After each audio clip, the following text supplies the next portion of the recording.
Money.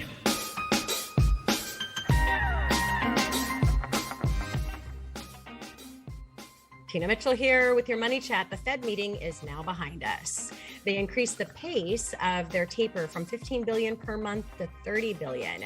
They stated again that they would not simultaneously taper and hike rates. So their game plan is to finish tapering their purchases as soon as possible so that they can use their one tool to really curb the inflation and rate hikes. At the current pace, if they were to keep it up, they would be done tapering by March. Looking at the Fed schedule next year, they have a meeting on March 16th, but they will likely wait until the next meeting on May 4th. Now, the Fed dots plot showed that consensus is for 3 rate hikes in 2022 and 2 to 3 in 2023. Of course, all of this can change with economic data, market performance, and the course of COVID variants, but it shows that most of the Fed members are on board. Now, the Fed increased their inflation projections. They now think that the PCE inflation report will be at 5.3% for 2021 and will be at 2.6% for 2022, up from 2.2%. Immediately following the Fed statement, the bond market dropped significantly, but we have seen a knee-jerk reaction many times before. After the market digest the news of Powell spoke, bonds recovered most of their losses and are actually a little bit higher now. The NAHB Housing Market Index, which is a real-time read on builder confidence, rose 1 point to 84.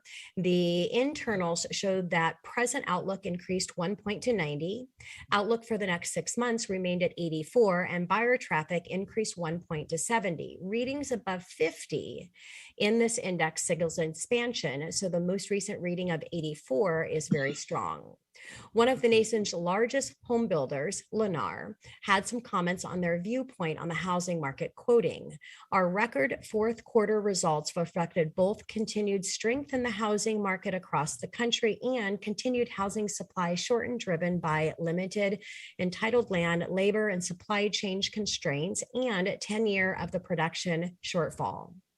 This speaks of continued strength and supported home prices. Housing starts rose by almost 12% in November and are now 8.3% year over year. Single families rose by 11% and are still down 1% year over year. Permits rose 3.6% in November and are up 1% year over year. Single family permits rose 2.7%, but are still down 4.5% year over year. The backlog of homes continues to grow and speaks to the difficulty of getting homes delivered. Homes authorized but not yet started increased by 1.5% and are up 46% year over year. More supply can be a double-edged sword. Strong demand and tight supply is the main reason that we have seen strong levels of appreciation, but there is still a lot more wood to be chopped and we can use more inventory, so we do not see a rapid pace of appreciation.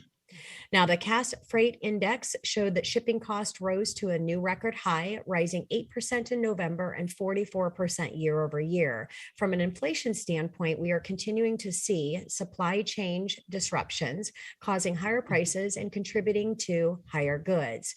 The Producer Price Index, which measures inflation on the wholesale level, rose 0.8% in November and increased from 8.6 to 9.6 on a year over year basis, which is the highest level in 41 years.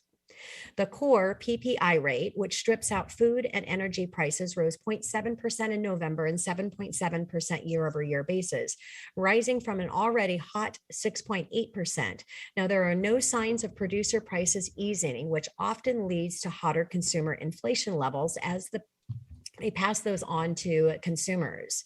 The October NFIB Small Business Optimism Index rose slightly, but the important components within show that the current and future compensation plans held at record highs and plan for higher prices rose to the highest level since 1979. This makes sense since there's a significant increase in producer prices and sounds more like the inflation is definitely on the horizon.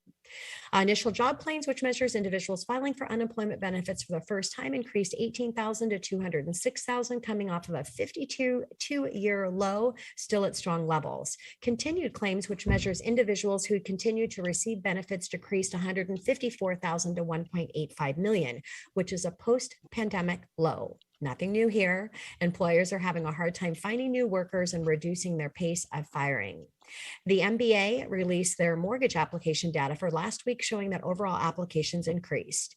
Purchase mortgages rose by 1% and are now down 9% year over year. When factoring in the rise in cash buyers, they're really down 5%. Inventory is down 13% year over year. Prices are up almost 20%. Mortgage rates are almost 0.5% higher.